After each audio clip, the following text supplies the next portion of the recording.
First question है इसका, using figure 1.1 determine the distance between station P and Q. Station P and Q का distance find out करना है। और station P आपके पास किस जगह से स्टार्ट हो रहा है? स्टार्टिंग में ये जीरो से, बल्कि आपके पास जीरो से स्टेशन पी है और यहाँ पे स्टेशन क्यू है, इसके बीच का आपने डिस्टेंस फाइंड आउट करना है। तो डिस्टेंस फाइंड कैसे करोगे आप? सर स्पीड टाइम ग्राफ है ना। ये स्पीड टाइम ग्राफ है और आपने डिस्टेंस फाइंड करना है।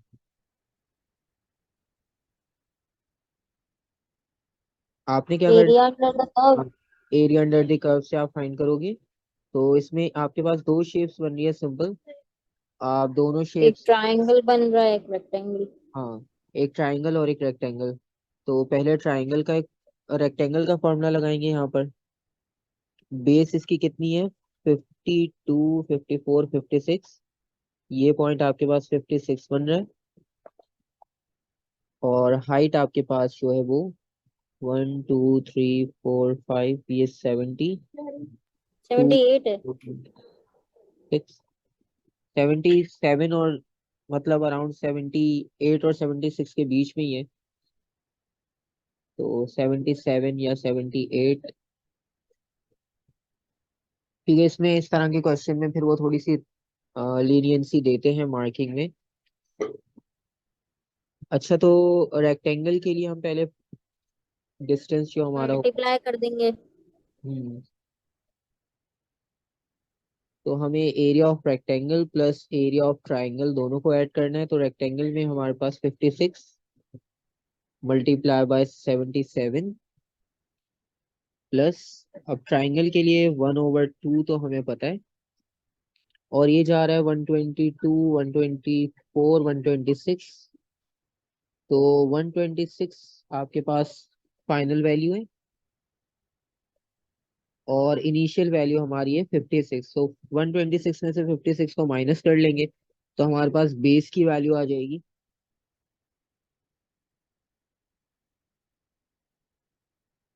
तो ये 70 हो जाएगा। 70। हम्म, तो 70 और हाइट तो हमारे पास वो सेम ही आएगी, 77 वाली या 78 जो हम लेते हैं। तो इससे आप डिस्टेंस फाइंड आउट कर लोगे।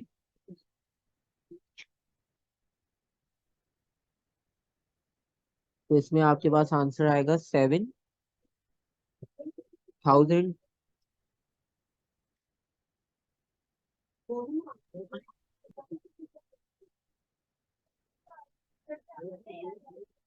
ये डिस्टेंस आ रहा है आपके पास फर्स्ट पार्ट में। ठीक है, तो फर्स्ट क्वेश्चन तो सिंपल था, कुछ इतना मुश्किल नहीं था इसमें फर्स्ट पार्ट में। नेक्स्ट देखते हैं। Mass of the train is, mass given है हमारे पास। और determine the deceleration of the train in 70 seconds before it stops at station Q. अब हमें डेसेलरेशन फाइंड आउट करना है। तो मास अभी दिया है लेकिन मास अभी हमारे पास डेसेलरेशन में यूज नहीं होगा, हमारे पास स्पीड यूज होगी। तो डेसेलरेशन के लिए आप क्या करोगे? दोबारा से एक बार ग्राफ देख लो और डेसेलरेशन बताओ कहाँ से स्टार्ट करेंगे। हम इसको बिल्कुल टॉप पॉइंट से स्टार्ट करेंगे क्योंकि यहाँ से वो तो डेसिलेट, 56 से ही होगी ना। हाँ, क्योंकि 56 से वो डेसिलरेट होना स्टार्ट हुआ और वो 126 तक डेसिलरेट हुआ है। इसका मतलब ये है कि यहाँ पर हमारी स्पीड की वैल्यू है 77। तो इनिशियल हमारी जो है वो स्पीड होगी 77 और फाइनल स्पीड होगी हमारी 0। ठीक है, और टाइम हमारे पास वही 70 और 56 आ जाएगा। ठीक है, तो हम इसको जो है वो फॉर्मूला में सब्स्टिट्यूट करते हैं अपने। तो एक्सेलरेशन इक्वल होगा final velocity minus initial velocity divided by time. अच्छा, 70 सेकंड्स तो उन्होंने हमें बता ही दिया, तो टाइम को माइनस करके दोबारा दिखाने की जरूरत नहीं है क्योंकि वो 70 ही बनेगा। तो बस हमें स्पीड को माइनस करना है।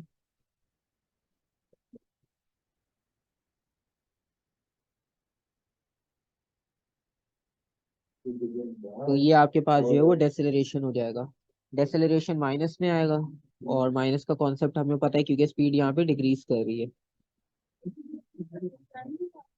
ठीक है, तो आंसर इसका चेक कर लो कितना आ रहा है, 1 पॉइंट समथिंग आ रहा होगा।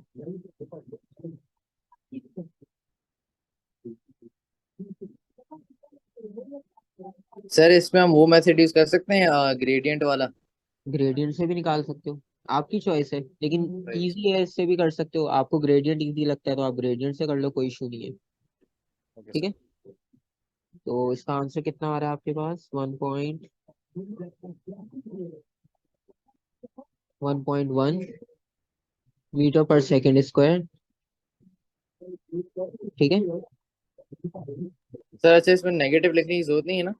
नहीं, अगर नेगेटिव लिख भी रहे हो तो ब्रैकेट में लिख दिया करो।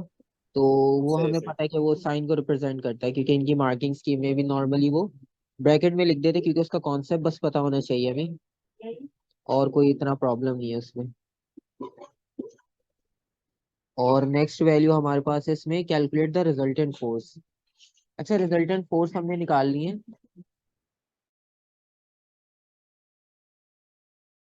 रिजल्टेंट फोर्स के लिए मास उन्होंने पहले दे दिया था, 3.8 एक्सपोनेंट 5।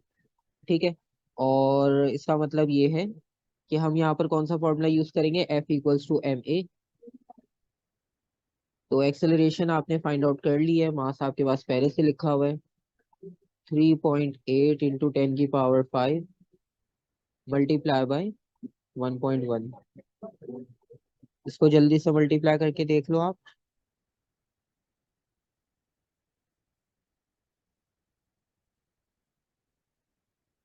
Sir 4.1 exponent 5। ठीक है, आपके पास कुछ इस तरह का आंसर आएगा, लेकिन आप उसको साइंटिफिक नोटेशन में कन्वर्ट कर लो, न्यूटन। ठीक है, तो ये हो गया आपके पास फर्स्ट क्वेश्चन, कुछ भी इतना मुश्किल नहीं था। और नेक्स्ट पार्ट देखते हैं, नेक्स्ट क्वेश्चन में क्या है। नेक्स्ट क्वेश्चन में आपके पास building are long concrete cylinders that are pointed at one end, pile driver. Driver is a machine that forces the pointed concrete cylinders into the ground. A heavy block of mass.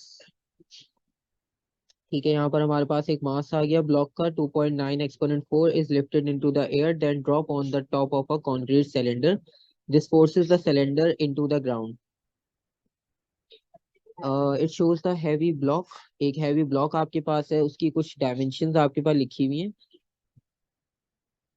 और block is 2 metre tall and cross sectional area of 1.8 metre square. Density find out करना है, density find out करना है, simple सा concept है। Density का formula क्या use करते हैं, मास और volume. Mass over volume. Mass आपके पास ऑलरेडी गिवन है, 2.9 इंटू 10⁴। और वॉल्यूम आपको चाहिए, तो वॉल्यूम के लिए क्या करोगे, आपके पास देखो एक लेंथ ये रही, और ये आपके पास एरिया है, तो इन दोनों को अगर हम कंबाइन कर दें तो ये आपके पास मल्टीप्लाई कर देना सर। इनको सिंपल मल्टीप्लाई करना है, तो 2 × 1.8। ठीक है, सिंपल सा है, बस उन्होंने इनडायरेक्ट वैल्यू दी है, लेकिन आपके पास वैल्यू इतनी टिपिकल भी नहीं है। तो आपके पास फाइनल आंसर कितना आ रहा है इनको मल्टीप्लाई करने पे,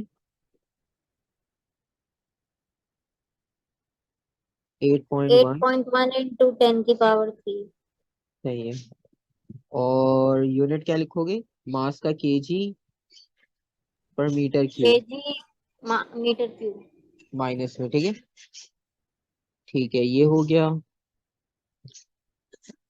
अच्छा, यहाँ पर अब एक हाइट दी है, क्वेश्चन इसमें इजी है अभी तक तो बहुत। और ये आपके पास हाइट आ गई, ग्रेविटेशनल फील्ड स्ट्रेंथ आ गई, ग्रेविटेशनल पोटेंशियल एनर्जी निकालना है। तो ग्रेविटेशनल पोटेंशियल एनर्जी का जो फॉर्मूला, mgh फॉर्मूला यूज कर लो। एम जी एच यूज कर लेंगे सिंपल। मास ऑलरेडी हमारे पास वहाँ मेंशन था, 2.9 एक्सपोनेंट 4, हम वही यूज करके और सिंपल इसकी मल्टीप्लिकेशन कर लेंगे। इसका भी आंसर चेक कर लो कितना आ रहा है, 2.3 into 10⁵ two point three into 10⁵ ये जूल जूल। में आ जाएगा, बिल्कुल सही। उसके बाद ये the block is then drop from the rest on the top of the concrete cylinder. अब उसे ड्रॉप किया उस सिलेंडर पे जिसको हमने अंदर फिट करना है ग्राउंड में। तो calculate the speed of the block just before it hits the concrete cylinder. तो उसको हिट करने से पहले पहले की जो आपके पास स्पीड होगी वो आपने फाइंड आउट करनी है। अच्छा देखो एक बार डायग्राम देख लो ताकि समझ आ जाए वो पूछ एक्चुअली क्या रहा है। ये वाला ब्लॉक है, इसको हिट करना है इस पे लाकर। तो इसको हिट करने से पहले पहले की जो आपके पास स्पीड होगी इसकी हैवी ब्लॉक की, वो आपने फाइंड आउट करनी है कि कितनी स्पीड से जाके हिट करेगा। तो कोई आइडिया कैसे कर सकते हैं? सर अभी जो हमने पोटेंशियल एनर्जी ली है उससे हम डाल दें क्या कहते हैं किनेटिक एनर्जी पे। सही सही है, है। उसका फॉर्मूला यूज करें 1/2 mv²। और बस बिल्कुल सही निकालने है। मास तो हमारे पास है। बिल्कुल। वेलोसिटी निकल आएगी ऐसे। ठीक है हमारे पास देखो उसने आपके पास ना सेम वही बात है कि हिंट आपके पास पहले पार्ट में ही होगा। पहले आपसे ग्रेविटेशनल निकलवाने का मतलब ये कि उसने आपको खुद हिंट दे दिया कि अभी उसमें ग्रेविटेशनल एनर्जी स्टोर है, जैसे आप उसको छोड़ोगे तो वो काइनेटिक में कन्वर्ट हो जाएगी। तो इसका मतलब है जो पोटेंशियल एनर्जी हमारे पास लॉस होगी वो हमारे पास काइनेटिक का गेन हो जाएगा। तो इसका मतलब है पोटेंशियल एनर्जी की तो वैल्यू आपके पास है पहले से, तो आप 2.3 इंटू 10⁵ और काइनेटिक के लिए आप ½ mv²। मास की वैल्यू आपके पास ऑलरेडी है, तो आप 2 को यहाँ मल्टीप्लाई कराओगे इससे और मास की वैल्यू को डिवाइड करवाओगे और फिर अंडर रूट हो जाएगा इसका।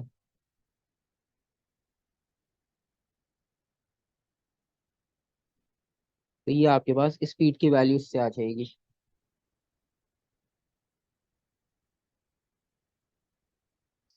Sir 4 meters per second। सही, 4 मीटर पर सेकेंड। इसी स्पीड से सॉल्व कर लोगे तो जल्दी जल्दी पेपर से सॉल्व हो जाएंगे। 2 क्वेश्चंस हो गए और इजी था, इस बार काफी इजी दिया हुआ था खैर उन्होंने ये तो। अच्छा अब नेक्स्ट जो है वो थर्मल से रिलेटेड है शायद। It shows a man standing under it N outdoor heater on a cold evening. और उसके बाद ये है gas in the cylinder at the base of the heater is the fuel. ठीक है गैस सिलेंडर है जो कि आपके लिए फ्यूल की तरह पे यूज किया जा रहा है। When the heater is operating, the gas travels to the top of the heater where it burns। ठीक है मतलब गैस जो है वो यहाँ से नीचे से फ्लो कर रही है ऊपर की तरफ और ऊपर जाके वो बर्न हो रही है, जिसकी वजह से मेटल हुड और ये शाइनी सरफेस वगैरह यूज किया हुआ है हीट प्रोवाइड करने के लिए। ठीक है तो इसमें सबसे पहला क्वेश्चन ये पूछ रहा है state the form of energy stored in the gas that is transferred by heater. Heater इसको कौन सी एनर्जी प्रोवाइड कर रहा है वो आपने बताना है।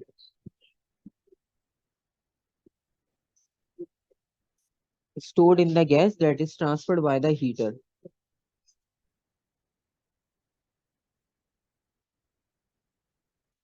Potential energy.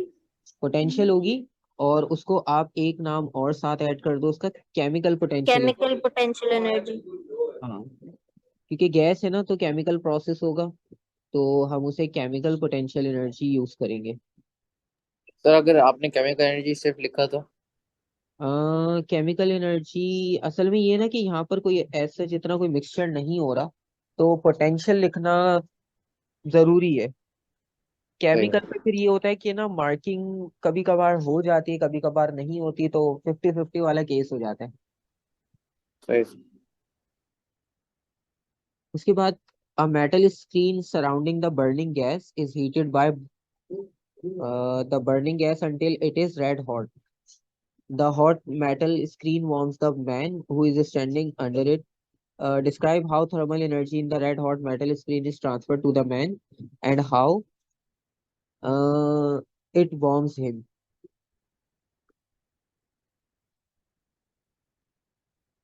अब आपके पास सेटअप कुछ इस तरह से है कि ये जो ऊपर आपके पास लगा हुआ था यहाँ पर रेड हॉट मेटल स्क्रीन, ठीक है ऊपर मेटल हुड लगा हुआ है। तो अब नीचे गैस जो है वो सप्लाई हो रही है उसको हीटअप कर रही है और ये हीटअप होने के बाद जो है वो इसको थर्मल एनर्जी प्रोवाइड कर रहा है।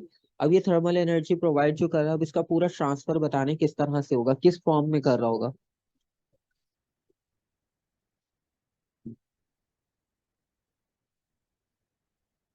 अच्छा, अब यहाँ पर क्योंकि मेटल यूज कर रहे हैं ना, मेटल को जब हम हीट अप करते हैं तो उसमें से आपको पता है रेडिएशन एमिट होती हैं।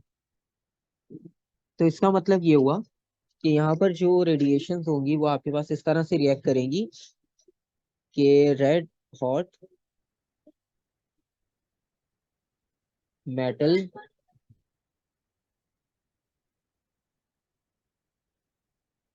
गिव्स आउट,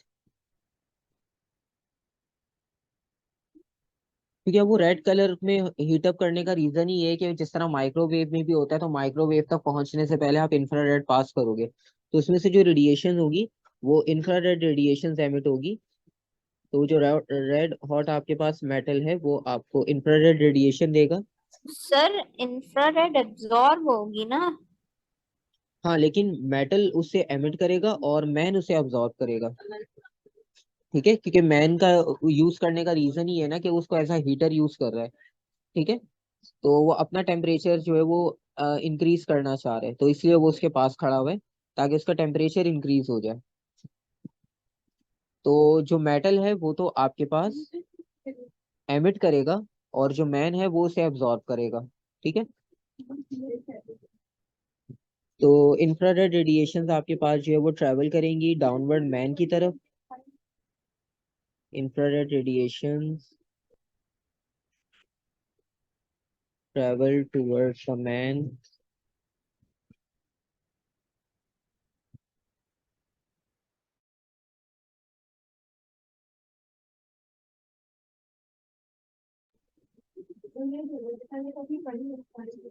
और उसके बाद मैन जो है वो एब्जॉर्ब करेगा थर्मल रेडिएशन,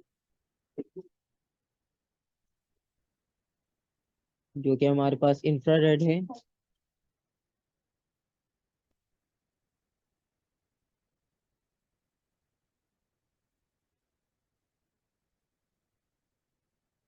और उसकी जो अपनी इंटरनल एनर्जी होगी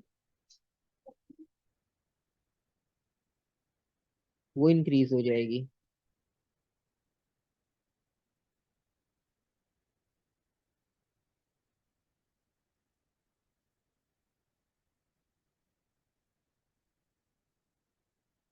उसके सर बाद यहाँ पे हम मेटल के बारे में लिख सकते हैं कि वो कंडक्टर है और जल्दी हीट अप हो जाता है, या वो रेलेवेंट है यहाँ पे? एडिशनली होगा वो, क्योंकि बस उन्होंने ये पूछा है थर्मल एनर्जी कैसे जो है वो ट्रांसफर हो रही है मैन तक। ठीक है, तो वो आप लिख तो सकते हो स्टार्टिंग में कि वो कंडक्टर है, वो कंडक्ट होने के बाद जो है वो रेडिएशन एमिट करेगा। या आप लिख सकते हो रेफरेंस स्टार्ट के लिए, कोई मसला नहीं है, लेकिन मतलब आपके पास इसके कोई इंपॉर्टेंट मार्किंग नहीं होगी इस पे। सर और जो शाइनी सरफेस है वो रेडिएशन को मैन की तरफ रिफ्लेक्ट करेगी ना। हाँ, शाइनी सरफेस जो है वो आपके पास वो रिफ्लेक्ट करेगा उसे। अभी देखते हैं क्योंकि इसके और पार्ट हैं, वो और भी क्वेश्चन पूछेंगे अभी, वरना वो फिर ना एक ही पॉइंट हमारा हर उसमें रिपीट होता जाएगा। अच्छा, at the top of the heater is a metal hood that has a shiny lower surface. ठीक है, हम नेक्स्ट पार्ट में इन्होंने वही सेम पूछा है।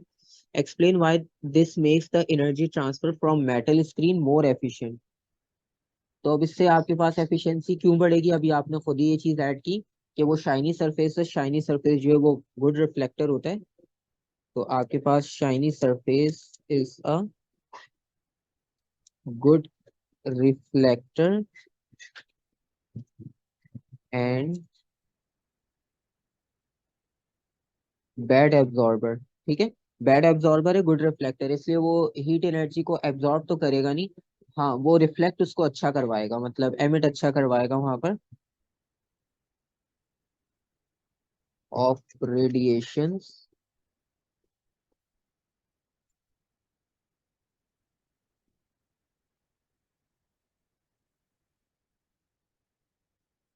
और तो जो हमारे पास अमाउंट ऑफ एनर्जी होगी जो एब्जॉर्ब की है वहां से मेटल ने, तो amount of energy absorb by hood is very small and most of the thermal energy is reflected towards the man। ठीक है, तो एब्जॉर्प्शन तो बहुत कम होगी क्योंकि वहां पे मिक्स पूरा एक डिवाइस बनी हुई है आपके पास, तो जो रिफ्लेक्ट कर रहा है वो तो रिफ्लेक्ट करेगा, लेकिन वो जिसके साथ कनेक्ट है थोड़ी बहुत एनर्जी वहां पे स्टोर होगी, क्योंकि वो भी कंडक्टर है, वो भी हीट कंडक्ट करते हैं। और बाकी मोस्ट ऑफ द मतलब आपके पास 90% जो है वो रिफ्लेक्ट ही हो रही होगी towards the man. The air temperature decrease and the man puts on a black pullover. Explain one way in which wearing the black pullover helps to keep the man warm. ये भी easy है, कोई इतना मुश्किल नहीं है।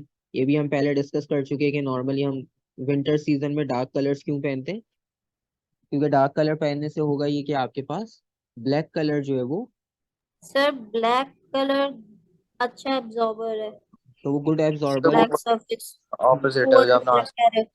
बिल्कुल। तो आपके पास ब्लैक पुल ओवर जो होगा,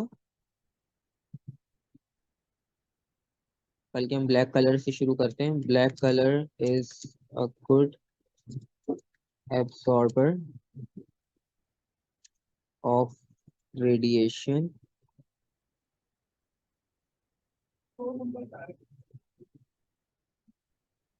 so maximum amount of heat is absorbed by the black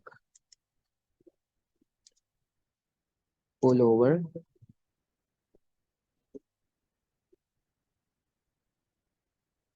ठीक है, तो सिंपल सा कॉन्सेप्ट है, इसमें कुछ इतना ज्यादा नहीं है, क्योंकि उन्होंने एक ही पूछा है आपसे रीजन, एक्सप्लेन वन वे। तो हमारे पास एक ही रीजन हमने दिया है सिंपल, कि वो गुड एब्जॉर्बर है। तो इसकी वजह से आपके पास जो मैक्सिमम अमाउंट ऑफ हीट होगी वो एब्जॉर्ब होगी ब्लैक पुल ओवर से। ठीक है, 3 क्वेश्चंस हो गए, कोई इतना टिपिकल नहीं था यहाँ तक भी। उसके बाद नेक्स्ट पे जाते हैं। Sound wave travelling in air और वाटर कंटेन्स कंप्रेशन एंड रेयरफेक्शंस।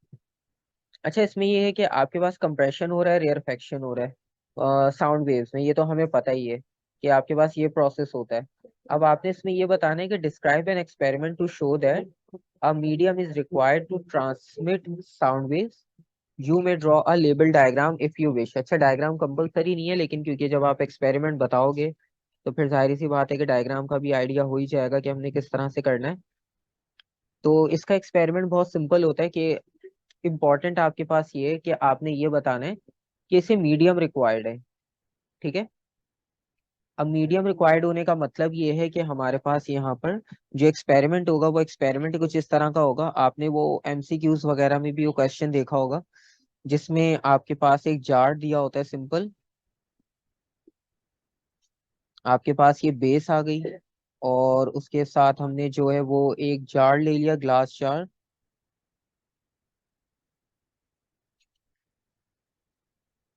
और यहाँ नीचे हमने जो है वो पंप कनेक्ट किया है, जिससे हम सारी एयर इसमें से पंप आउट कर लेंगे।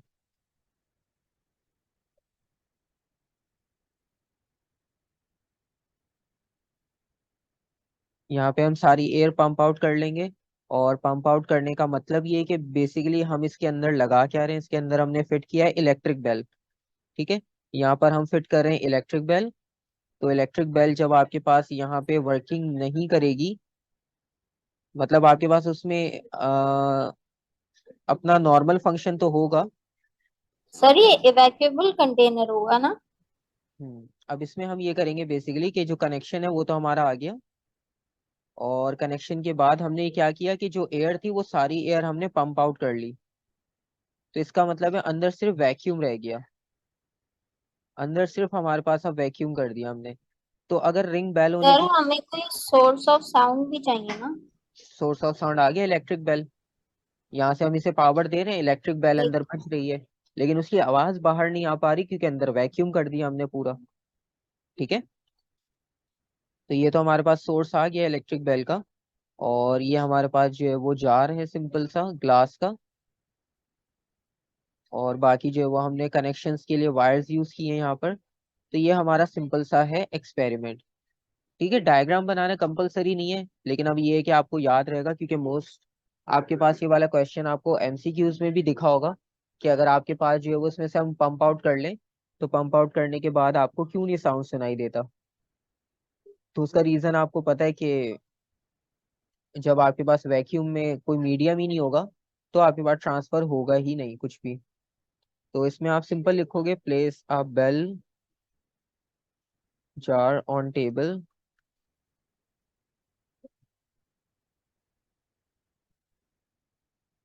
and seal the jar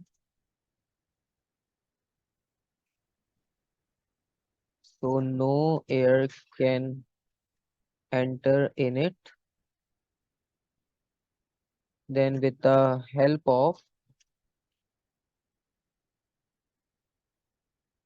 vacuum pump out all the air from the jar. Now switch on the electric bell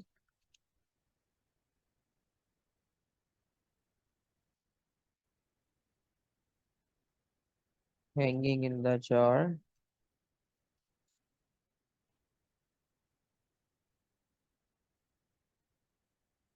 Bell rings and it can be seen through the glass of jar, but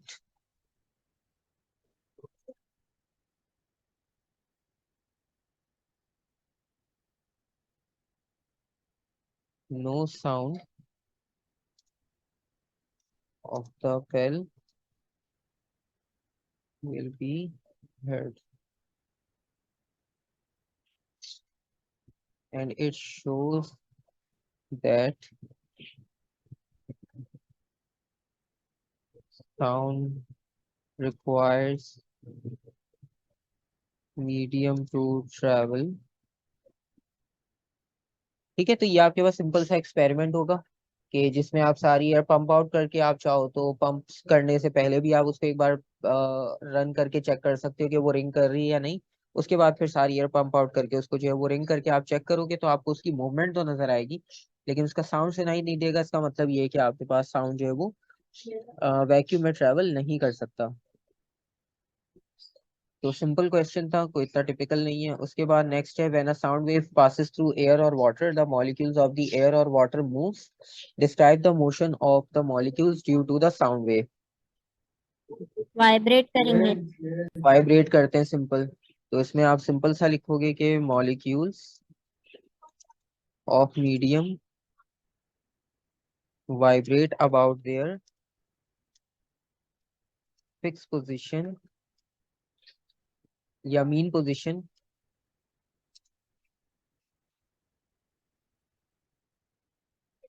parallel to the direction of sound wave. क्योंकि ये longitudinal है तो इसमें आपको पता है parallel होती है मूवमेंट, जिस डायरेक्शन में वाइब्रेशन उसी डायरेक्शन में जो है प्रोपगेशन। रेयरफैक्शन डिफाइन करना है। रेयरफैक्शन कौन सा पार्ट होता है? सर इसमें पार्ट वेवलेंथ एक लाइक दूर मूव होती है।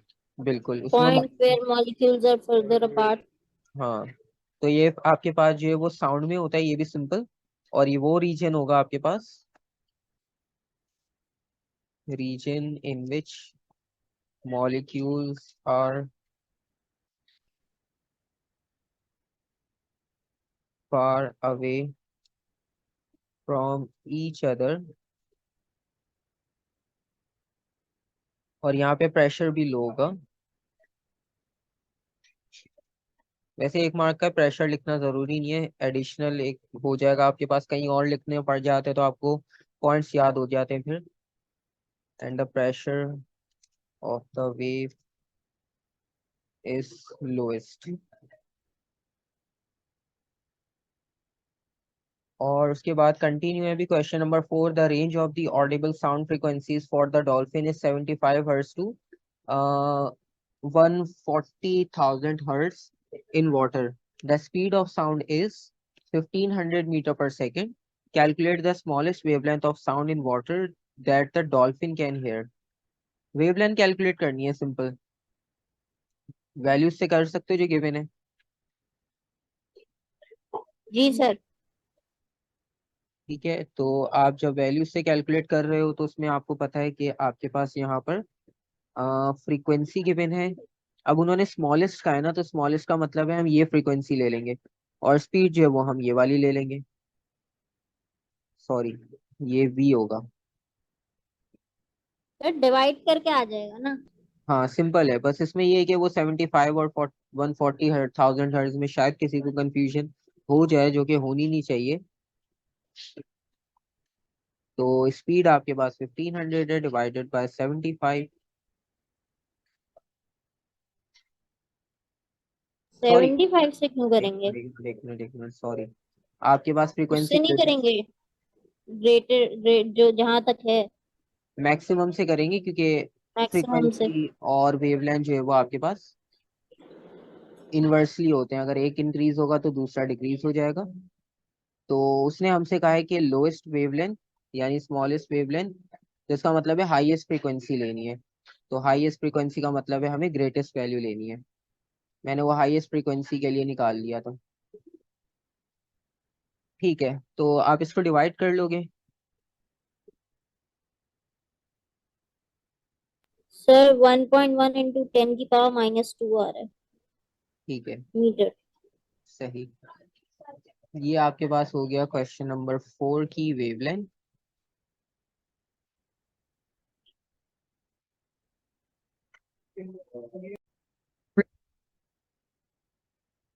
अच्छा, क्वेश्चन नंबर 5 इसमें आपके पास इलेक्ट्रिसिटी के सेक्शन से रिलेटेड है, उसमें हम देख लेते हैं क्या फाइंड आउट करना है। सबसे पहले आपने बताना है what is meant by EMF. EMF आपको पता है कि हमने ईएमएफ और पोटेंशियल डिफरेंस में work done per unit charge. हाँ, तो work done in unit charge आप इसमें लिख सकते हो। और ये सिर्फ आपके पास बैटरी या सेल से लिंक होता है, ठीक है, इसका सर्किट पूरे सर्किट के कंपोनेंट से कोई लिंक नहीं होता। इसका सिर्फ बैटरी या सेल से आपके पास लिंक होता है कि कितनी energy, amount of energy convert हो रही है वहां पे चार्ज को मूव करवाने के लिए बैटरी से, ठीक है। तो आप इसको दो तरह से लिख सकते हो, एक आप लिख सकते हो कि अमाउंट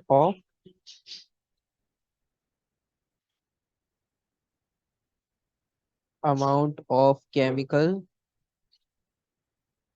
पोटेंशियल एनर्जी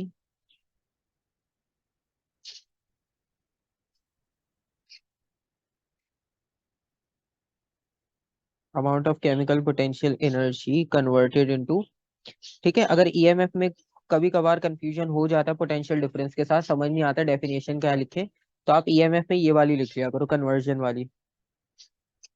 वरना वो वर्क डन वाली तो है ही आपके पास, वो भी मैं लिख देता हूँ, into electrical energy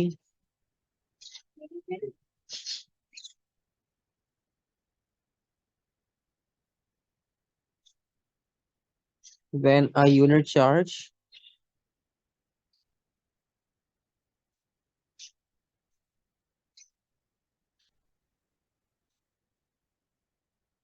flows through the cell।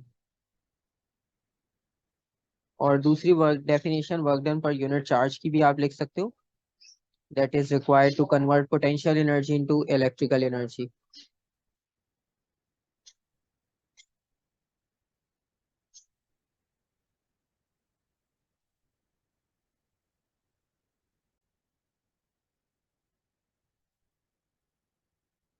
तो पार्ट बी में क्या लिखोगे आंसर? सर अभी खत्म नहीं हुई। हाँ,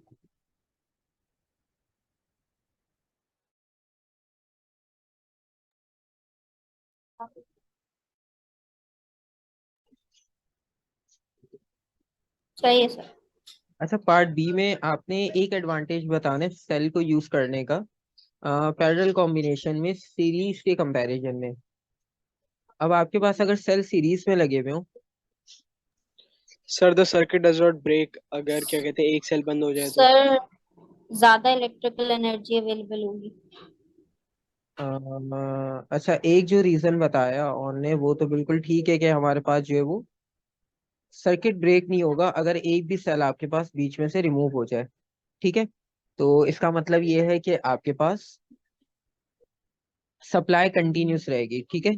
तो एक हम ये लिख सकते हैं, फिर दूसरा हम एनर्जी वाला भी डिस्कस करते हैं जो आपने बताया कि वो उसमें क्या चेंजेस होगी, ठीक है। एक तो ये कि आपके पास सप्लाई कंटिन्यूस रहेगी, क्योंकि पैरेलल कॉम्बिनेशन में होता ही है कि एक साइड बंद है तो दूसरी साइड तो आपके पास चल रही है, ठीक है। और दूसरी बात ये कि जब हम सीरीज में कनेक्ट करते हैं सेल को, तो सीरीज में आपको पता है कि पूरा एक ही कनेक्शन चल रहा है, ठीक है। अगर एक भी सेल बीच में से हटा या बीच में से खराब होता है, कुछ भी होता है, तो सर्किट पूरा ब्रेक हो जाएगा, ठीक है। तो सर ज्यादा लॉन्गर भी लास्ट करेगा ना? तो सीरीज में आपके पास होगा ये कि सीरीज में आपकी जो ईएमएफ की वैल्यू है वो इंक्रीज हो जाती है। मतलब अगर तीनों सेल 1.5 के हैं तो 1.5 1.5 1.5, ठीक है, आपके पास 4.5 टोटल ईएमएफ ये आपको देंगे। तो सीरीज में कंबाइन करने का होता है ये कि आपका ईएमएफ इंक्रीज हो जाए। पैरेलल में यूज करने का ये होता है कि आपके पास लॉन्ग लास्टिंग हो जाए, उसकी जो है वो लाइफ इंक्रीज हो जाती है, ठीक है। तो यहाँ पर हम पैरेलल यूज करने में एक तो ये यूज कर सकते हैं कि सप्लाई कंटिन्यूस होगा, और जो दूसरा आपके पास है कि लाइफ ऑफ सेल जो होगी वो इंक्रीज हो जाएगी as compare to series combination.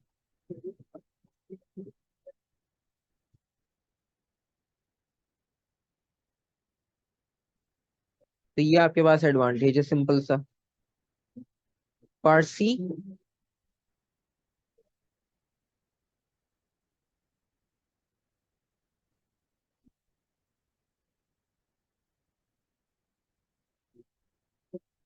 Part C में आपके पास है पावर सप्लाई है और रेजिस्टर है, थर्मिस्टर है और वोल्ट मीटर लगा हुआ है।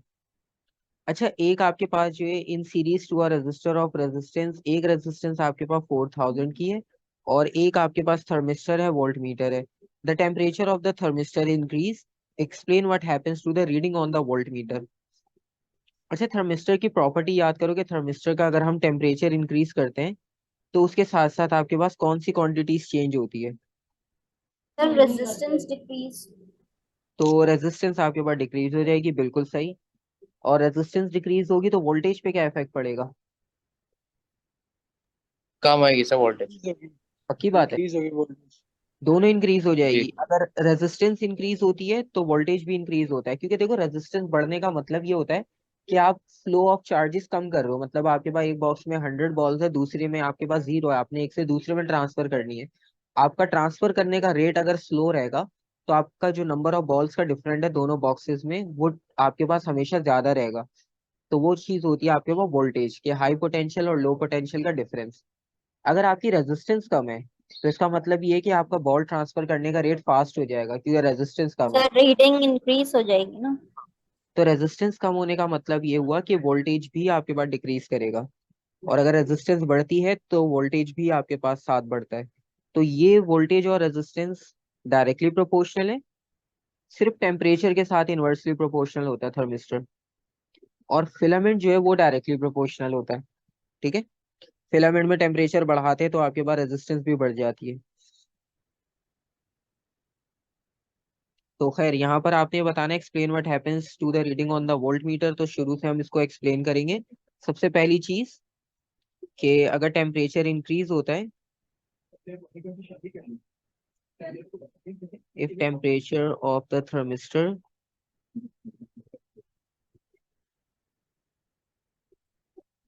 increases,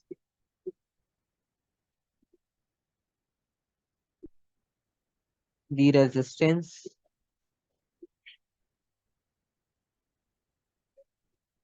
of the thermistor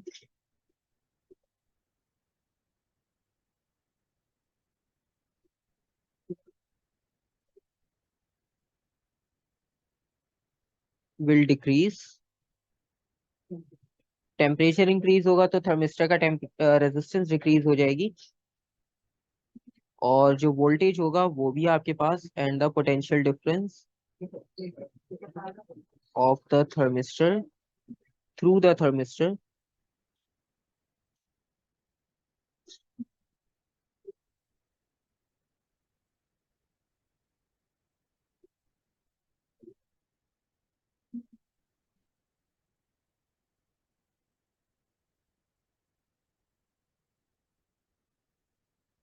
will decrease. तो इसका मतलब ये हुआ कि वोल्ट मीटर में रीडिंग क्या होगी, वो भी डिक्रीज हो जाएगी, ठीक है।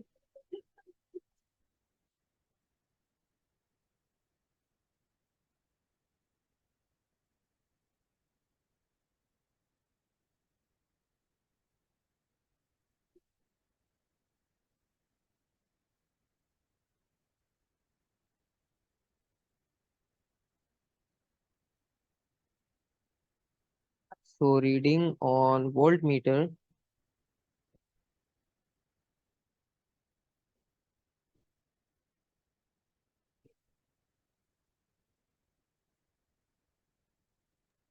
सर रेजिस्टेंस डिक्रीज होने से वोल्टेज इंक्रीज नहीं चाहिए? आपके पास वोल्टेज रेजिस्टेंस हमारे पास जब डिक्रीज हो रही है तो रेजिस्टेंस डिक्रीज होने का मतलब ये है कि आपके पास जो वोल्टेज है वो डायरेक्टली हो जाएगा। हाँ, थर्मिस्टर के केस में जो वोल्टेज होगा, अब क्योंकि यहाँ पर इसके साथ एक रेजिस्ट, अच्छा हाँ, वोल्ट मीटर ऊपर लगा हुआ है, सॉरी, वोल्ट मीटर की रीडिंग ऊपर है। वोल्ट मीटर हाँ इंक्रीज हाँ करेगा हाँ, ना। वोल्ट मीटर की रीडिंग इंक्रीज होगी, सॉरी। वो वोल्ट मीटर को मैंने थर्मिस्टर के साथ कंसिडर करके बताया कि उसकी वैल्यू जो है वो,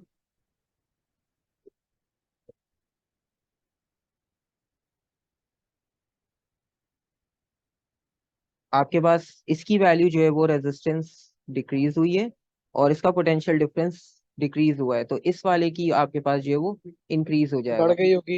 हाँ, हाँ यही कह रहा था मैं। हाँ सही है, वो मैं असल में वोल्ट मीटर को थर्मिस्टर के साथ कंसिडर करके बोल दिया। ठीक है, आपके पास रेजिस्टेंस जो है वो और वोल्ट मीटर का कॉन्सेप्ट हो गया कंप्लीट। नेक्स्ट पार्ट में ये है कि ईएमएफ पावर सप्लाई का दिया है आपको 1.5 वोल्ट, और आपने रीडिंग कैलकुलेट करनी है वोल्ट मीटर की जब आपके पास रेजिस्टेंस है थर्मिस्टर की 8000। 8000 ओम की रेजिस्टेंस है थर्मिस्टर की जो उन्होंने आपको खुद से दी है, और आपने कैलकुलेट कर, ओम्स लॉ। ओम्स लॉ आप यूज करोगे, लेकिन ओम्स लॉ में प्रॉब्लम ये है कि ओम्स लॉ आपके पास यहाँ पर, क्योंकि थर्मिस्टर पे अप्लाई इसलिए नहीं हो सकता क्योंकि थर्मिस्टर वेरिएबल रेजिस्टर है। आपको याद होगा जब हम ओम्स लॉ डिस्कस करते हैं तो ओम्स लॉ में जब फॉर्मूला लगता है V is equals to I R, तो वो आपके पास रेजिस्टेंस फिक्स होती है। ठीक है, यहाँ पर क्योंकि मसला ये कि सर आपके, तो यहाँ पे जो दी हुई है रेजिस्टेंस 8000 फिक्स्ड थर्मिस्टर की। हाँ, लेकिन आपके पास उससे पहले एक और रजिस्टर भी लगा हुआ है। 4000 भी तो है ना सर, उसको ऐड कर दें। तो इसमें आपके पास जो है वो रेजिस्टेंस को आपको पहले ऐड करना पड़ेगा क्योंकि रेजिस्टेंस आपके पास हाँ, सीरीज। 12000 हो जाएगी। अच्छा देखो, ये वाला जो कॉन्सेप्ट होता है ना, इसमें बेसिकली हो ये रहा है जब आपके पास सीरीज कॉम्बिनेशन होता है तो सीरीज कॉम्बिनेशन में वोल्टेज सेम होता है या डिवाइड हो जाता है? Sir divide. पोटेंशियल डिफरेंस आपके डिवाइड हो पास जाता है। डिवाइड हो जाएगा, तो इसमें सबसे बड़ा प्रॉब्लम ये होता है कि एक तो इसमें रीडिंग सेम नहीं आएगी, ऊपर कुछ और आएगी नीचे कुछ और आएगी। ठीक है, तो अब क्योंकि यहाँ पे पोटेंशियल डिफरेंस डिवाइड हो रहा होता है तो इसकी आपके पास जो है वो पोटेंशियल डिवाइडर वाली डायरेक्ट इक्वेशन आप यूज कर लो। ठीक है, सर वो R1 R2 अपॉन हाँ R1 वो प्लस वाली, R2। इसकी इक्वेशन में आपको बता देता हूँ, उसमें ये होगा कि आपको बार बार जो है ना वो लॉ ड्राइव करके नहीं लाना पड़ेगा, वरना आपकी बिला वजह मेहनत लगेगी कि V equals to I R, एक पे लगाया फिर दूसरे को कंपेयर किया। इसका आप सिंपल सा फॉर्मूला याद रखो पोटेंशियल डिवाइडर का, कि जो आपने आउटपुट वोल्टेज फाइंड आउट करना है। अच्छा देखो, अभी आप आउटपुट जो है वो कहाँ फाइंड आउट कर रहे हो, यहाँ पर। अगर लेट सपोज हम इसे R1 कहते हैं और इसको हम R2 कहते हैं, तो हमारे पास जो वोल्ट मीटर लगा हुआ है वो R1 के साथ लगा हुआ है। ठीक है, और हम फाइंड आउट कर रहे हैं वोल्टेज R1 का। तो जो आपके पास फाइंड आउट कर रहे हो, रेजिस्टेंस जिसके थ्रू आप आउटपुट वोल्टेज फाइंड आउट कर रहे हो, उसको हमेशा न्यूमरेटर में रखते हैं। अब लेट सपोज वो आपसे कहता है आप थर्मिस्टर का निकालो आउटपुट, वोल्ट मीटर आपके पास थर्मिस्टर के साथ लगा होता, तो आप R2 को रखते न्यूमरेटर में। ठीक है, तो ये बात फिक्स नहीं है कि R1 हमेशा ऊपर ही आता है, आपके पास वो रेजिस्टेंस ऊपर आएगी जिसके साथ आउटपुट लगा हुआ है। ठीक है, और बाकी दोनों जो है वो नीचे ऐड हो जाएंगी क्योंकि सीरीज कॉम्बिनेशन है, और सिंपल ये मल्टीप्लाई होगा आपके पास इनपुट से। अब आपके पास देखो ये फॉर्मूला इस रेफरेंस से बनता है क्योंकि सीरीज कॉम्बिनेशन में करंट सेम होता है, तो इनपुट करंट आपके पास सेम होगा आउटपुट करंट के, और इनपुट करंट का मतलब ये है कि आपके पास ई आई इक्वल होगा V ओवर आर के, और इसी तरह से यहाँ भी V ओवर आर। ठीक है, बस फर्क ये होगा कि ये वाला आपके पास आउटपुट और ये भी आपके पास आउटपुट वाला, तो ये जो बेसिकली R1 वहां पर गया है ये आउटपुट वाला है जिसका ही हम फाइंड आउट करना चाह रहे हैं, और ये वाली रेजिस्टेंस जो है वो ऐड हो जाती है, इनपुट प्लस आउटपुट क्योंकि सीरीज कॉम्बिनेशन है। तो तो रेफरेंस यहाँ से बनता है, फाइनल फॉर्मूला ये होता है। अब सिंपल आपने पर रीडिंग्स यहाँ पर लिखनी है। R1 की वैल्यू आपके पास कितनी थी? 4000। तो 4000 आपके पास ऊपर रीडिंग है, नीचे आपके पास 4000 प्लस 8000 है, और मल्टीप्लाई बाय से कर देंगे हम किससे? 1.5 से। तो आपके पास आउटपुट वोल्टेज आ जाएगा।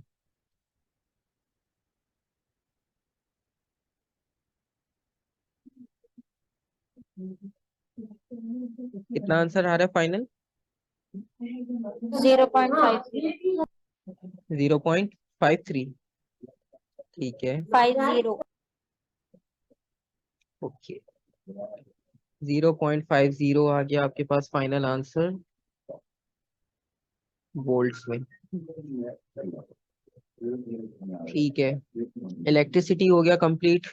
इलेक्ट्रोमैग्नेटिज्म से रिलेटेड भी एक और क्वेश्चन है। उसमें आपके पास है कि the primary coil of a transformer is connected to the main supply, the voltage is of the AC main supply is 240। आपके पास वोल्टेज आ गया।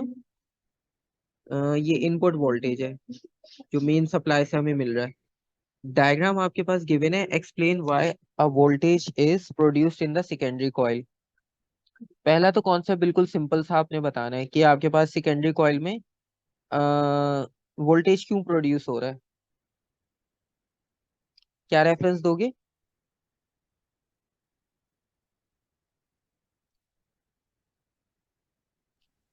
मैग्नेटिज्म का, कि जहाँ भी मैग्नेटिक हाँ, फोर्स होती है वहां पे करंट प्रोड्यूस होता है। क्योंकि आपके पास यहाँ पर एसी करंट फ्लो होगा। ठीक है, एसी करंट फ्लो होने से होगा ये क्योंकि कंटिन्यूअसली करंट की डायरेक्शन चेंज होगी, फॉरवर्ड बैकवर्ड फॉरवर्ड बैकवर्ड। तो यहाँ पर जो आपके पास मैग्नेटिक फील्ड जनरेट होगी, ठीक है, तो मैग्नेटिक फील्ड की भी डायरेक्शन आपके पास जो है वो कंटिन्यूअसली चेंज होगी। तो due to change in magnetic field, तो मैग्नेटिक फील्ड चेंज होने की वजह से आपके पास जो इसकी नेबरिंग कॉइल है यानी जो सेकेंडरी कॉइल है उसमें ईएमएफ इंड्यूस होगा। ठीक है। फ्लक्स भी नेम कर सकते हैं ना इसमें, फ्लक्स हाँ, को। अगर आप ये नहीं लिख रहे कि मैग्नेटिक फील्ड लाइंस आपके पास चेंज होगी, तो आप सिंपल फ्लक्स भी लिख सकते हो कि आपके पास rate of change of flux जो है वो, या आपके पास जो फ्लक्स होगा वो चेंज हो जाएगा। ठीक है, स्टेटमेंट में लिख देता हूँ, उसकी टाइप कर देता हूँ ताकि रेफरेंस आपके पास हो, कभी दोबारा रिपीट करो। अच्छा, इसमें दो तीन चीजें इंपॉर्टेंट है। सबसे पहले तो एसी सप्लाई बहुत इंपॉर्टेंट है, क्योंकि बहुत सारी जगह पर वो ये भी पूछ रहे थे कि एसी क्यों कनेक्ट किया, डीसी भी तो कर सकते थे। एसी कनेक्ट करना इसलिए जरूरी होता है, हमें डायरेक्शन चेंज करनी है, और डायरेक्शन चेंज होगी तो मैग्नेटिक फ्लक्स चेंज होगा। ठीक है, तो प्राइमरी कॉइल के साथ एसी कनेक्ट होगा, सबसे पहली बात ये बताया करो। तो मैग्नीट्यूड जो होगा, magnitude and direction of magnetic field formed on a primary coil। Primary coil पे आपके पास वो जनरेट होगा, एंड इट चेंज पीरियोडिकली। अब पीरियोडिकली वो चेंज क्यों होगा? क्योंकि एसी है, AC back forward backward forward move करता रहेगा, तो इसकी वजह से चेंज आएगा। ठीक है, अब इस चेंज की वजह से, this changing magnetic flux through iron core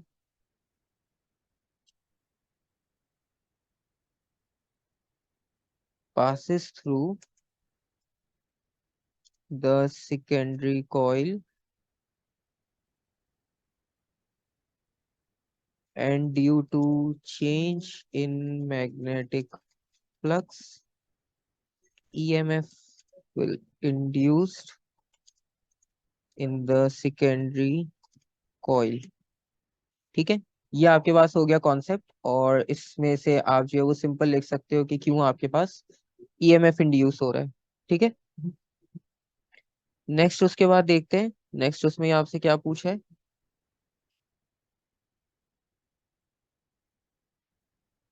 there are 5600 turns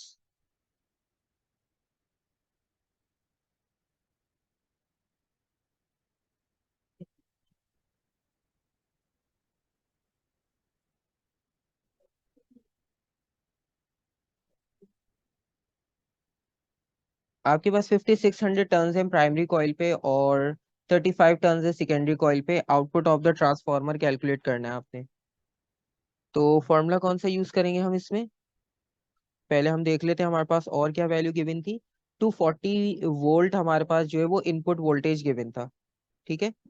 240 हमारे पास इनपुट वोल्टेज गिवन है, एक वैल्यू हमारे पास इनपुट वोल्टेज की है और बाकी वैल्यूज आपके पास इस क्वेश्चन में लिखी हुई हैं। NS upon NP multiply by, sir वो वाला यूज करेंगे। हाँ, क्योंकि हमारे पास इसमें वोल्टेज और नंबर ऑफ टर्न्स का एक ही फॉर्मूला है, ठीक है। NS upon NP is equals to VS upon VP। तो VS upon VP is equals to NS upon NP।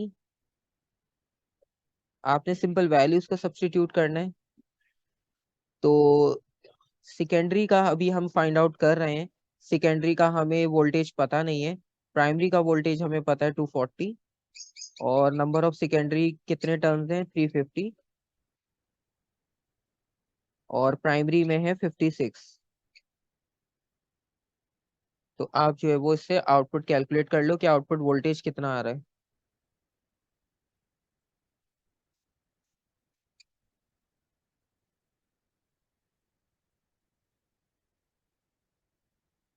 Fifteen volt आपके पास सिंपल सा इसका आउटपुट आएगा, क्योंकि वो हमें पता भी चल रहा है कि नंबर ऑफ टर्न्स कम है सेकेंडरी कॉइल में। तो आपका आंसर 240 से लेस आएगा, ठीक है। अगर कभी आंसर इस तरह से ग्रेटर आ रहा हो तो एक बार ये रेफरेंस चेक कर लिया करो कि आपका आंसर ग्रेटर आना चाहिए था या लेस आना चाहिए था। फाइनल पार्ट है इसका इलेक्ट्रोमैग्नेटिज्म का। The output of the transformer is connected to a 90 watt filament lamp. Filament lamp है 90 वॉट का, which operates at normal brightness. Calculate the current in the lamp. Current calculate करना है, बहुत simple सा concept है। Free के समझो 2 marks दे रहे हैं वो आपको। कौन सा फॉर्मूला यूज करोगे।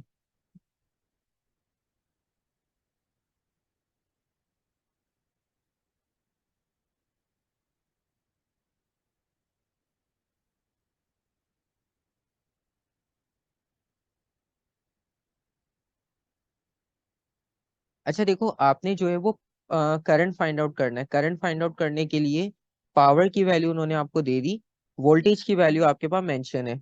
तो इसका मतलब ये है कि आप पावर का ही फॉर्मूला यूज कर लो, P is equals to equals to V VI। I, simple. और आपने करंट फाइंड आउट करना है, तो पावर को हम डिवाइड कर लेंगे वोल्टेज से। तो पावर अभी 90 है और वोल्टेज हमारा 15 है। 6 एम्पियर्स हमारा जो है वो आंसर हो जाएगा, ठीक है। तो ये हमारा हो गया सेक्शन ए कंप्लीट इसका।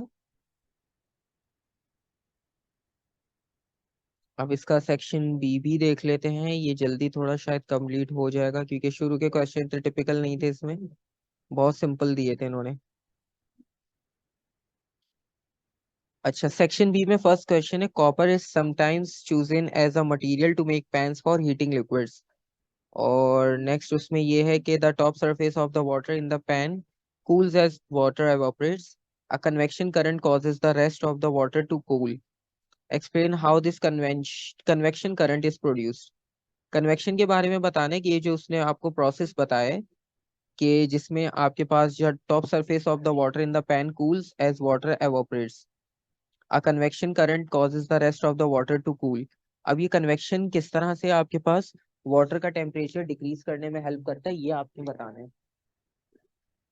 ठीक है। हमने High convection, energy particles move to the surface and evaporate बिल्कुल सही। because they, हाँ, तो एवापोरेशन का कॉन्सेप्ट तो है हमारे पास।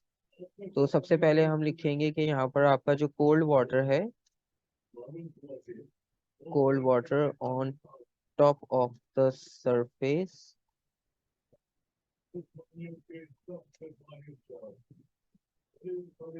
is denser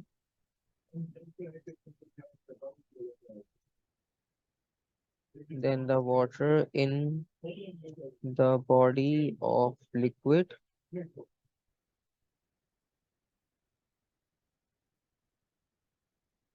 अब वो मॉलिक्यूल्स वाली बात आ जाएगी molecules of water are closer on the top of surface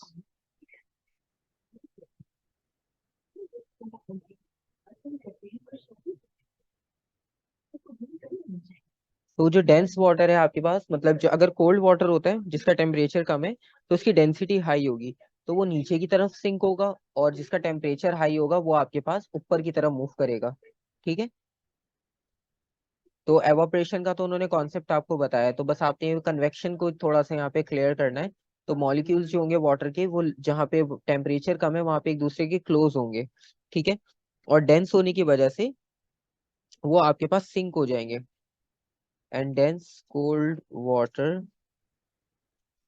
sinks and hot water is less dense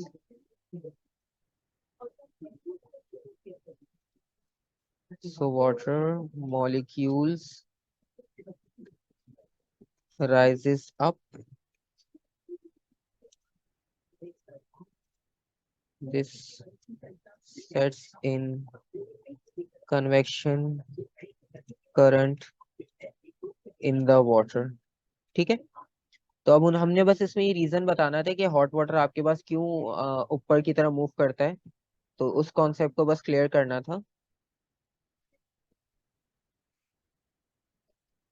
क्योंकि एवोपरेशन का कॉन्सेप्ट तो उन्होंने आपको बता ही दिया था खुद से ही कि एवोपरेशन की वजह से आपके पास जो है वो हाई टेम्परेचर के मॉलिक्यूल्स ऊपर चले जाते हैं फिर लो टेम्परेचर वाले बाकी रह जाते हैं The copper is now placed on a hot plate that is switched on. Name the process by which thermal energy passes through the base of the pan. Simple है प्रोसेस का नाम बताने कौन सा होगा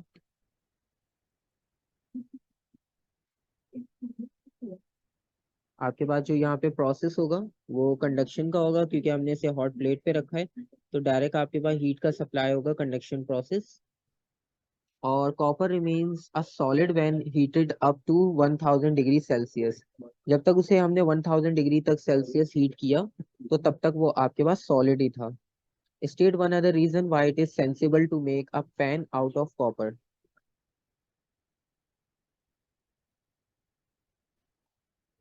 अब हमने इसको कॉपर का क्यों बनाया है और मतलब इसमें हमारे पास क्या रीजन था कि पेन जो है वो हमने कॉपर का यूज किया है क्योंकि हमें पता है कॉपर जो है वो आपके पास सॉलिड है और सॉलिड जो है हमारे पास गुड कंडक्टर होते हैं तो ये सिंपल सा रीजन है तो copper is a good conductor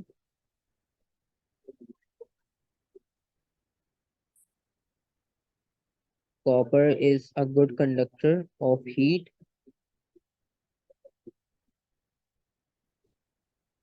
तो ये आपके पास सिंपल सा रीजन है जिसका जिसकी वजह से हम जो है वो कॉपर को यहाँ पे सॉलिड के लिए यूज कर रहे हैं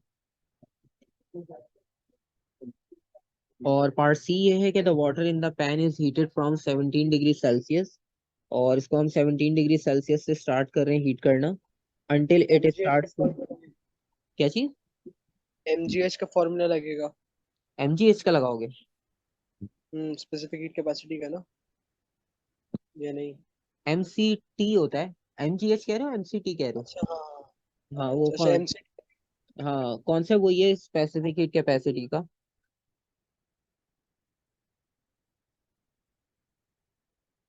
तो अब इसमें आपने एनर्जी कैलकुलेट करनी है तो एनर्जी कैलकुलेट करने का मतलब ये है कि सी एम डेल्टा टी चला जाएगा दूसरी साइड पर और दूसरी साइड पर जाने का मतलब ये कि सिंपल इसमें मल्टीप्लिकेशन होगी सी की वैल्यू आपके पास जो है वो 4200 है और मास की वैल्यू आपके पास 750 ग्राम्स है इसको हम केजी में कन्वर्ट कर लेते हैं डिवाइडेड बाय 1000 और टेम्परेचर का चेंज जो है वो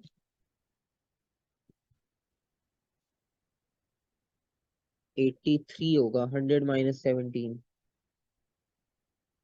83 डिग्रीज हमारा टेम्परेचर का चेंज आएगा। तो इन सबको मल्टीप्लाई करना है, 4200 मल्टीप्लाई बाय 0.75 मल्टीप्लाई बाय 83, तो आपका फाइनल आंसर देखो कितना आता है।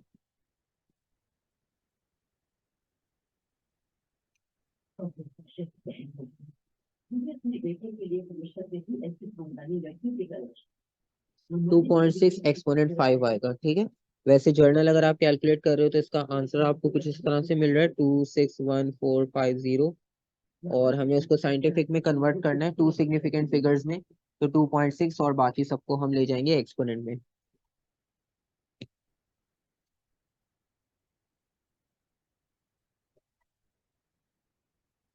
अच्छा, अभी ये कंटिन्यूअस का पार्ट 2 है, state 2 ways in which boiling differs from evaporation. अब ये भी सिंपल है, कोई इतना टिपिकल तो नहीं है, आपको बस 2 पॉइंट्स बताने डिफरेंस के। तो बॉइलिंग जो है वो आपके पास स्पेसिफिक टेम्परेचर पर होता है, ठीक है। Boiling takes place on a specific temperature, और एवापोरेशन जो है वो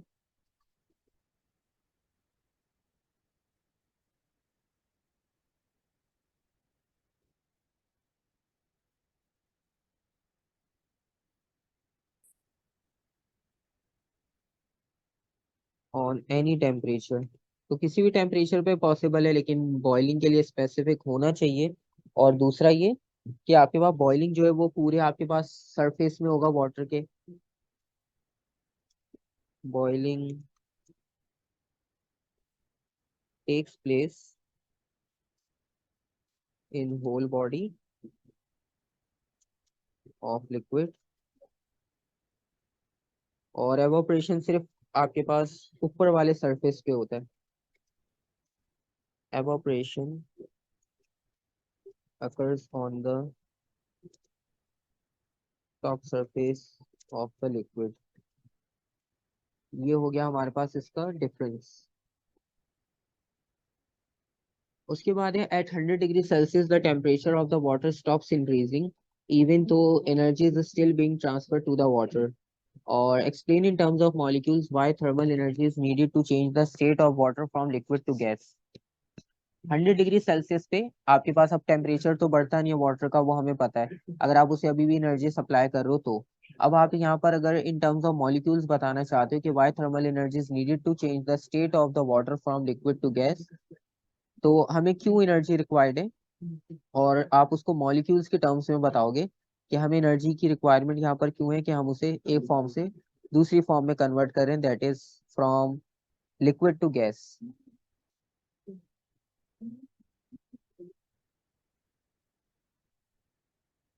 हाँ, हमें फोर्स यहाँ पर ज्यादा चाहिए, हमें उनका बॉन्ड ब्रेक करना होगा, क्योंकि उनकी हम इंटरमोलिक्यूलर फोर्सेस को वीक करेंगे तो हम उसको जो है वो गैस में कन्वर्ट कर सकते हैं।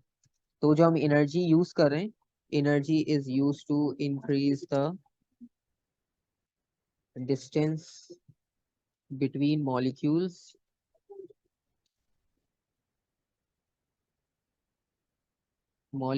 of water। Energy is used to break intermolecular forces and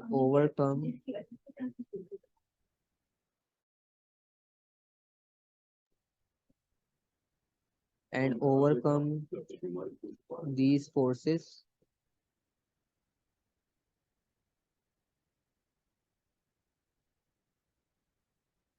और आप और भी लिख सकते हो अगर इसमें आप लिखना चाहो।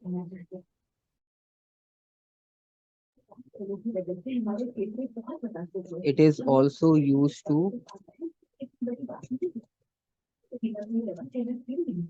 increase potential energy of water molecules. आप कोई भी पॉइंट दो लिख सकते हो इसमें से, ठीक है। हमारे पास यहाँ पे 3 पॉइंट्स आ गए, तो कोई भी दो आप लिख सकते हो जो आपको स्टेट चेंज करने में हेल्प कर रहे हैं। और फाइनल पार्ट 4 है the specific latent heat of vaporisation of water is, आपके पास वो गिवन है लेटेंट हीट ऑफ वेपराइजेशन। और उसके बाद थर्मल एनर्जी जो है वो आपके पास उसका रेट गिवन है कि आपने इतने रेट पे सप्लाई किए, और आपने जो है वो उसका मास फाइंड आउट करना है। तो फॉर्मूला कौन सा यूज करेंगे?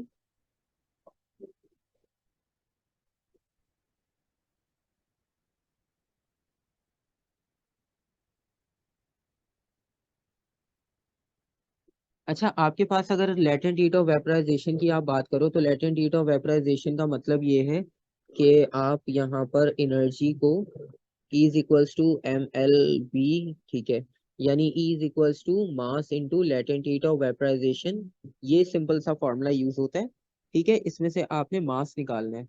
अब मास कैलकुलेट करने के लिए आपके पास एनर्जी की वैल्यू होनी चाहिए। उन्होंने जो आपको ये वैल्यू दी है water at a rate, water at a rate का मतलब ये कि जूल्स पर सेकंड जो है वो आपके पास पावर की बात हो रही है। ये उसने आपको एनर्जी नहीं दी है, उसने पावर की आपको वैल्यू दी है।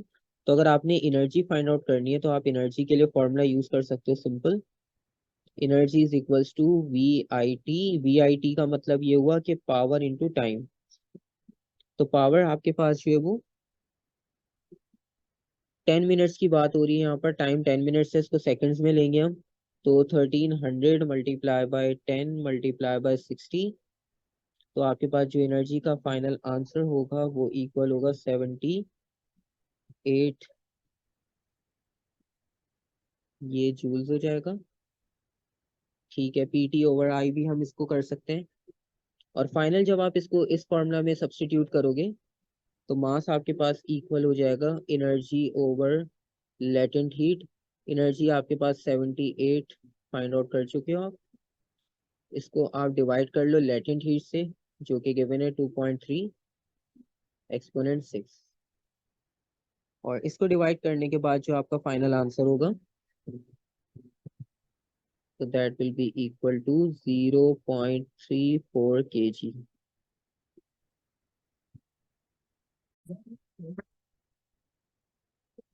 अच्छा, इस क्वेश्चन के बाद जो हमारे पास ये स्टैटिक का क्वेश्चन इन्होंने ऐड किया है। अब आपके नए आपने उसमें देखा होगा कि इसमें जो कंडक्शन इंडक्शन वाला मेथड था कि चार्जेस की डिस्ट्रीब्यूशन वाला जो कॉन्सेप्ट है वो आपके पास रिमूव कर दिया है। तो ये स्टार्ट में आपको स्पेयर वाले क्वेश्चंस दिए, ये आपके पास इंक्लूड अब नहीं होंगे। ये अर्थ वायर और केस के साथ कनेक्शन वाला कॉन्सेप्ट अब हटा दिया आपके पास से, तो इसलिए हम इसको स्किप कर देंगे। बस ये इलेक्ट्रिक फील्ड वाला एक सिंपल सा, ये तो आप ड्रॉ कर लोगे, तो इस पार्ट को इसलिए स्किप कर देना, कोई मसला नहीं है, क्योंकि ये चीज आपको मैंने डॉक्यूमेंट सेंड की थी, उसमें क्लियरली मेंशन है कि स्टैटिक में आपके पास ये इंडक्शन मेथड और ये जो अर्थ वायर वाला कॉन्सेप्ट है ये आपके पास कंप्लीटली रिमूव हो चुका है। उसके बाद आपने ये बताना है, आपके पास न्यूक्लियर का क्वेश्चन है। इसमें सबसे पहले लिखा हुआ है कि protectinium is a radioactive isotope of protectinium that decays to uranium 234।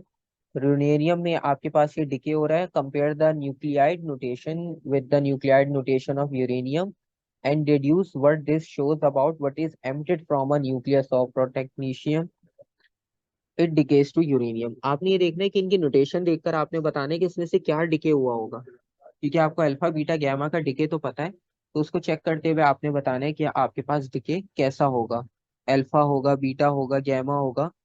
आपके पास जो ऑप्शंस दिए हुए हैं, उनके अकॉर्डिंगली आपने देखना है। बीटा होगा ना लिमिट। अब यहाँ पर आपके पास क्योंकि हमें पता चल रहा है कि यहाँ पर 91 है प्रोटेक्शनीशियम, और ये कन्वर्ट हुआ है 92 में, इसका मतलब इसमें से बीटा एमिट हुआ होगा। ठीक है, तो इसका मतलब ये बीटा एमिट होता है तो आपके पास नंबर ऑफ प्रोटॉन में एक ऐड होता है, तो अल्फा एमिट नहीं हुआ यहाँ पर। ठीक है, बीटा एमिट हुआ है, यस। और दूसरी बात ये, it is not possible to tell. अब गैमा के लिए हम यहाँ पर लिख सकते हैं it is not possible to tell, क्योंकि उसकी वजह से आपके पास इक्वेशन में कोई चेंज नहीं आता। फाइनल जब इक्वेशन लिखी हुई होती है उसमें अगर कोई एलिमेंट ऐसा हो रेडिएशंस का, तो अल्फा का तो हमें कंफर्म है अल्फा नहीं हुआ, नो। बीटा का कंफर्म है कि वो हुआ है, इक्वेशन से पता चल रहा है। गैमा के बारे में हम कह नहीं सकते, क्योंकि गैमा आपके पास इलेक्ट्रोमैग्नेटिक वेव है तो वो एमिट हो सकती है। ठीक है, उसके लिए ट्रेसर वगैरह और ये सब चाहिए होते हैं हमारे पास, जो इसको डिटेक्ट कर सके, जो कि अभी हमारे पास यहाँ पर नहीं है। तो बेस्ट हमारे पास चॉइस यही है कि it is not possible to tell. और नेक्स्ट पार्ट पे आप जाओ तो नेक्स्ट पार्ट में आपके पास ये है कि most abundant isotope of the protactinium is 231, explained by referring to their nuclear composition. Why protactinium 231 and 234 are both isotopes of the same element? Because they have same number of protons. जी, तो इसका simple सा concept है कि आपके पास इनका same number of proton होगा, जिसकी वजह से ये आपके पास आइसोटोप की डेफिनेशन को डिफाइन कर रहे हैं। एक मार्क का ये तो हम same number of proton different number of neutrons लिख सकते हैं। और by referring to their nuclear composition, why protactinium 231 and are different isotope of that element? Different number of neutrons. Different number of neutrons. तो अगर दोनों के number of proton same होंगे तो इसका मतलब है दोनों के 91 नंबर ऑफ प्रोटॉन्स होंगे। और अगर आपके पास आपने डिफरेंट चेंज बताना है तो इसका मतलब ये है कि जो 231 वाला है, तो 231 में हमारे पास कितने प्रोटॉन्स है? 91। और इसमें न्यूट्रॉन्स कितने होंगे? 231 में से माइनस कर लेंगे अगर हम, तो 140। ठीक है, ये आपके पास नंबर ऑफ न्यूट्रॉन्स होंगे इसमें। और अगर हम इसको कंपेयर करें तो इसमें आपके पास नंबर ऑफ न्यूट्रॉन्स कितने आएंगे? प्रोटॉन तो सेम होंगे और नंबर ऑफ न्यूट्रॉन्स आपके पास हो जाएंगे 143। ठीक है, तो ये आपके पास इसमें चेंज आएगा। तो number of proton same and number of neutron for 231 is 140 and for 234 it's 143। ठीक है, तो आप इस तरह रेफरेंस करके लिख लेना। और उसके बाद a teacher places a radiation detector on a bench in a school laboratory and switches it on. The teacher measures and records the background radiations counted. What is meant by background radiation, and state two significant sources of the count rate recorded by the teacher. पहले तो background radiation को आपने define करना है कि background radiation आपके पास क्या होती हैं। तो हमारे जो सराउंडिंग में, हमारे एनवायरनमेंट में जो हमेशा आपके पास रेडिएशंस होती हैं उन्हें हम बैकग्राउंड रेडिएशंस कहते हैं। तो radiation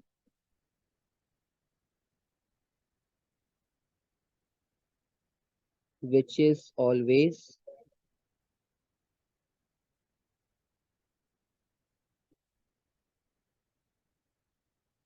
always present in the environment और इन दी एटमॉस्फेयर। तो ये हमारे पास बैकग्राउंड रेडिएशन है। और इसके हमने दो सोर्सेज बताने। तो हमने कॉस्मिक रेज डिस्कस किया था, बिल्डिंग्स डिस्कस की थी, रॉक डिस्कस किया था।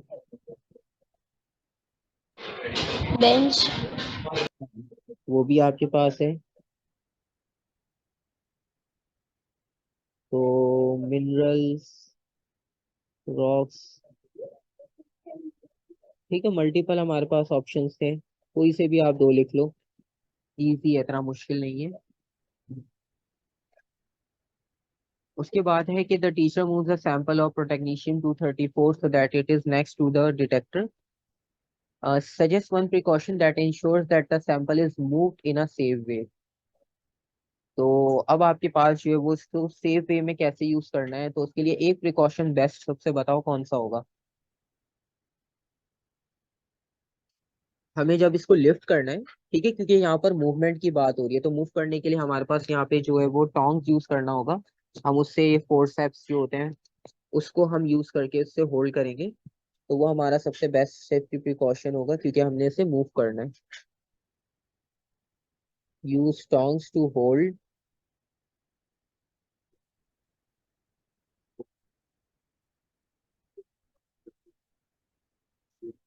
एंड मूव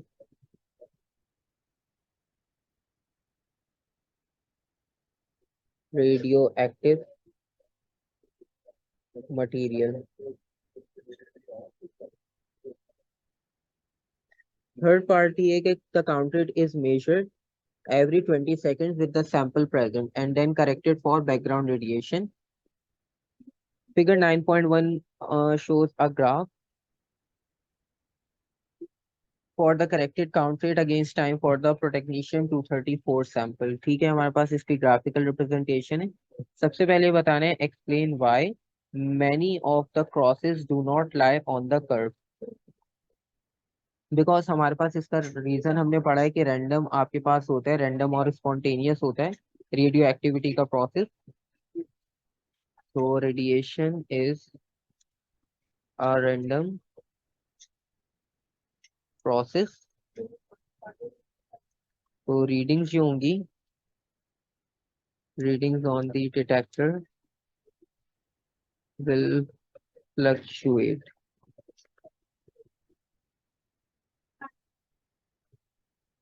और पार्ट 4 है use figure 9.1 determine the half life of protactinium 234। Half life find out करनी है, शो योर वर्किंग। तो इसने स्टार्ट जो किया है वो स्टार्ट हमें देखना होगा कि काउंटेड इनिशियल क्या था। तो जो स्टार्टिंग पॉइंट था तो 1 2 3 4 5, this will be equal to 50। इसका मतलब है इसने इस पॉइंट से स्टार्ट किया है, इस पॉइंट पे रीडिंग है आपके पास 58। तो 58 को अगर हम 2 से डिवाइड करेंगे तो वो हमारे पास इसकी 29 आएगा। तो सबसे पहले हमने इसकी हाफ लाइफ फाइंड की कि 58 से स्टार्ट किया इसने, तो 58 को हम 2 से डिवाइड करेंगे तो इसकी जो हाफ लाइफ होगी वो हम फाइंड आउट करना चाह रहे हैं। तो ये इक्वल होगा 29 के। तो 29 अब हमें फाइंड आउट करना है कि ग्राफ में कहाँ है। 58 तो 0 पर है, 29 हमें चेक करना है 29 कहाँ पर है। तो 29 आपके पास होगा 22 24 26 28 यहाँ पर।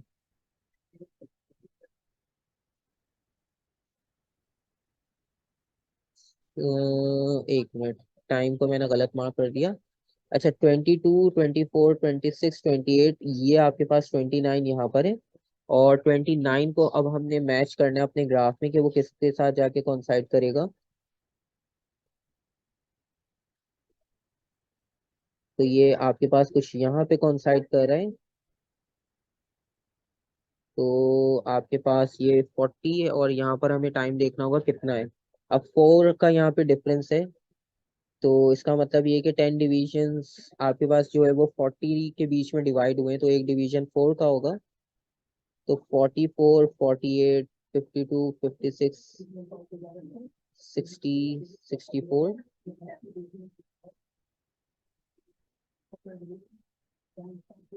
44 48 52 56 60 64 68। तो ये 68 हमारे पास वैल्यू आ रही है। ठीक है, तो 29 यहाँ से और 68 यहाँ से, और इनिशियली आपके पास जो है वो 58 और 0।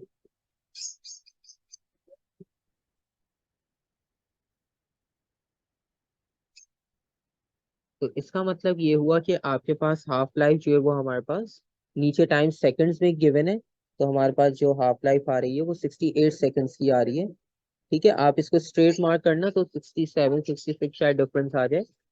तो एज सच कोई इशू नहीं है। तो हमारे पास 29 जो है वो काउंट रेट हमारे पास, इसका जो टाइम है वो आपके पास 29 का जो काउंट रेट है ये हमें अचीव हो रहा है 68 सेकंड्स पे ग्राफ के अंदर।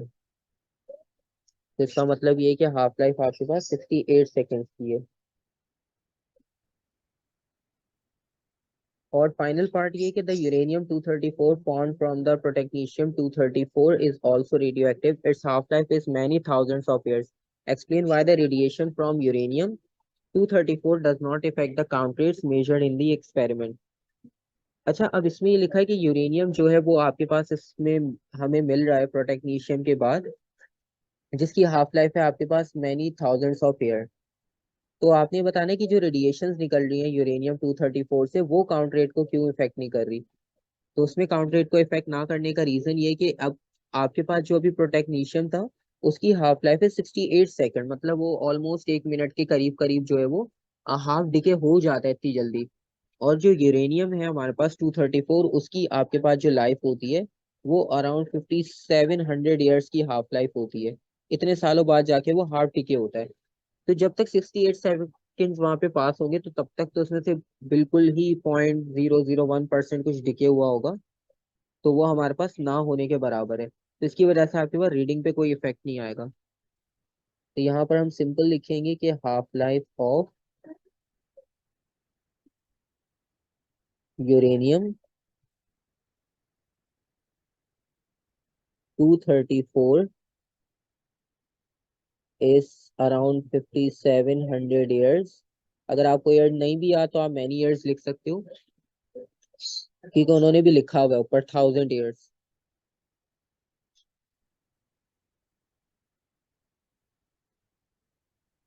तो इसका जो रेट ऑफ डिके होगा वो स्लो होगा आपके पास।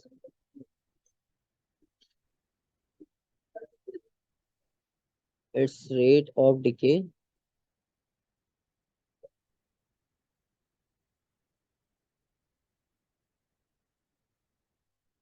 is very slow as compared to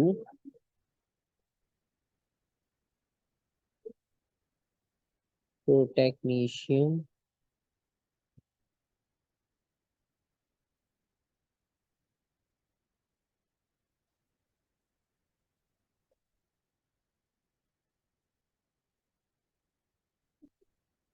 so it will not affect the count rate।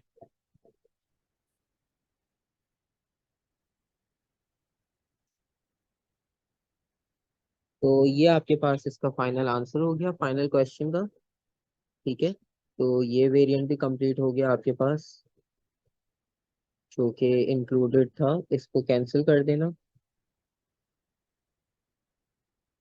तो ये हमारा वेरिएंट हम कर रहे थे अक्टूबर नवंबर 22 का, तो ये भी आपके पास यहाँ तक कंप्लीट हो गया।